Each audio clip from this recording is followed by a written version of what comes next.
অযত্ন আর অবহেলায় সৌন্দর্য হারাতে বসেছে রাজধানীর স্বস্তির অন্যতম পরিসর হাতিরঝিল। রক্ষণাবেক্ষণ এবং নিরাপত্তার অভাবে এখানে হরহামেশাই ঘটছে অপরাধমূলক কাজ। আর এজন্য তদারকি সংস্থা রাজধানী উন্নয়ন কর্তৃপক্ষ রাজুককে দুষছেন নগর পরিকল্পনাবিদরা। রাজুকও স্বীকার করছে গাফিলতির কথা। শফিকুল ইসলামের রিপোর্ট।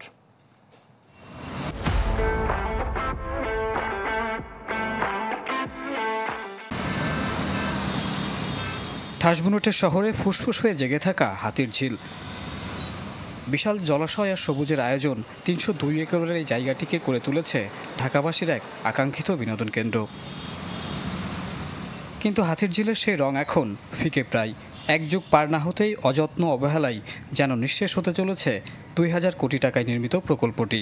বিশেষ করে ৫ আগস্টের পর থেকে নিরাপত্তা ও রক্ষণাবেক্ষণের অভাবে নষ্ট হয়ে যাচ্ছে এখানকার স্থাপত্য ও নান্দনিক সৌন্দর্য।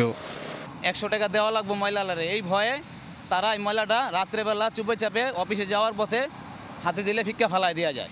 লেকের যে পানির যে অবস্থা খুবই বাজে, নোংরা এবং খুবই অস্বাস্থ্যকর। একটা সময় সন্ধ্যার পরের হাতিরঝিল ছিল বেশ উপভোগ্য, কিন্তু এখন চিত্র উল্টো। বৈদ্যুতিক বাল্ব চুরি হওয়ায় ঘুটঘুটে অন্ধকার নেমে আসে ফুটপাতে। ফলে হরহামেশাই ঘটে ছিনতাইসহ নানা অপরাধমূলক কর্মকাণ্ড। একটু যখন সন্ধ্যা আসে, বিশেষ করে যারা নেশাখোর, এখানে তাদের অস্তিত্ব বেশি, তখন যারা ভালো মানুষ তারা এখানে থাকতে চায় না। হাতিরঝিলের নিরাপত্তা বলয় যে কতটা দুর্বল তার প্রমাণ দেয় দেয়াল ভেঙে গড়ে তোলা বেশ কয়েকটি পকেট গেট। হাতিরঝিল প্রকল্পের শুরুতেই এই সীমানা প্রাচীর জুড়ে ছিল না এতগুলো পকেট গেট, তৈরি হয়নি এতগুলো সংযোগ সড়ক। তবে সময়ের ব্যবধানে তৈরি হয়েছে অসংখ্য পকেট গেট, তৈরি হয়েছে সংযোগ সড়কও। তবে স্থানীয় লোকজন বলছেন কর্তৃপক্ষের অনুমতি সাপেক্ষেই তৈরি হয়েছে এসব পকেট গেট। হাতিরঝিল প্রকল্পের নান্দনিক সৌন্দর্যের অন্যতম রূপকার স্থপতি ইকবাল হাবিব ক্ষোভ ঝাড়লেন রাজুকের ভূমিকা নিয়ে। প্রয়োজনে সিটি কর্পোরেশনের কাছে হস্তান্তরের পরামর্শ তার। এর পরিচালন এবং অন্যান্য পদ্ধতিতে আর্মি চলে যাওয়ার পর রাজুক সম্পূর্ণ ব্যর্থ হয়েছে।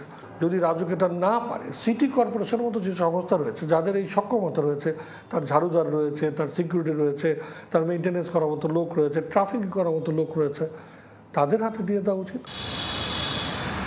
২০১৩ সালে উদ্বোধনের পর থেকে হাতিরঝিল প্রকল্পের ব্যবস্থাপনা ও রক্ষণাবেক্ষণের কাজ করত সেনাবাহিনী। ২০২১ সালে তা রাজুককে দেওয়ার পর থেকে ঢিমেতালে চলছিল কার্যক্রম। ব্যর্থতার দায় স্বীকার করে সংস্থাটির নতুন চেয়ারম্যানের আশ্বাস, শিগগিরই নেওয়া হবে দৃশ্যমান ব্যবস্থা। 100% ম্যানেজমেন্ট করা, মানে যেই দৃষ্টিভঙ্গি থেকে এটা করা হয়েছে, এটা মেনটেন করা আমাদের জন্য একটু টাফ। এটা আমাদের রাজুকেরই ব্যর্থতা যে আমরা এই জিনিসগুলো মেনটেন করতে পারিনি। প্রত্যেকটা ইস্যু নিয়েই বেসিক্যালি আপনি যেগুলো বলছেন, এগুলো আপনি বলার আগেই আমরা কিন্তু এই ইস্যুগুলো নিয়ে কাজ করতেছি।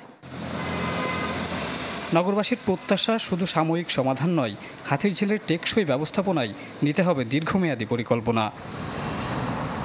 শফিকুল ইসলাম, চ্যানেল 24, ঢাকা।